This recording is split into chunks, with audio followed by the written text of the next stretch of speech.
I'm here in Memphis at the Pink Palace Museum, standing in the grocery store, a recreation of the first grocery store created by Clarence Saunders, who built this house called the Pink Palace.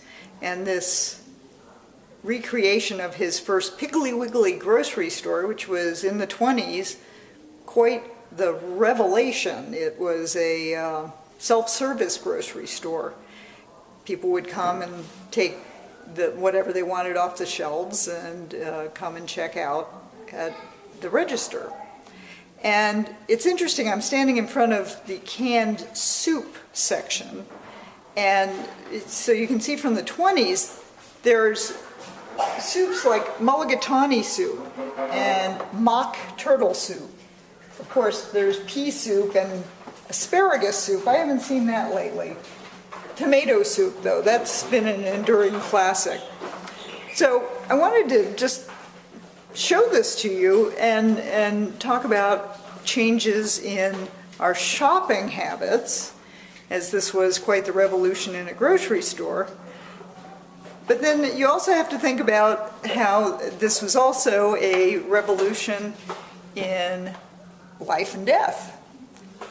I'll continue that in front of some other products here. So here we are in front of the cereal section, and you probably see some names you recognize here: Quaker Oats, Cream of Wheat.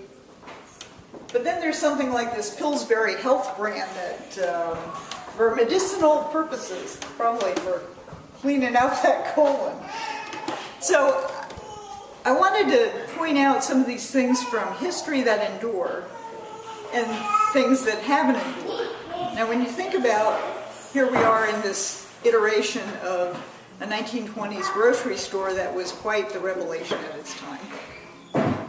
We no longer have this kind of setup in our modern grocery stores.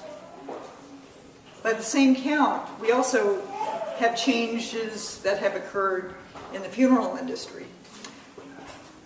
In the 20s, you went to the funeral director and had the body embalmed, and picked out your casket and buried them in the cemetery.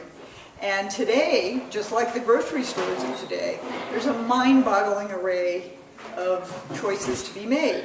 Cremation, donation to science, burial, and then what are you going to do with the cremated remains? There's a lot of different choices to make.